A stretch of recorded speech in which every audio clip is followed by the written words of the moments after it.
শুধু আমার গোপন ব্যথা কেঁদে কেঁদে কয় কেন আরো ভালোবেসে যেতে পারে না হৃদয়।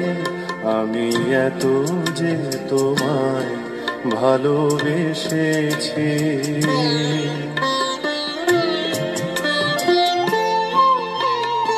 তোমার কাজল চোখে যে গভীর ছায়া কেঁপে ওঠে, তোমার আধারে ওগো যে হাসির মধু মায়া ফোটে, তারাই অভিমান বোঝে না আমার, বলে তুমি তো আমায় ভালোবেসে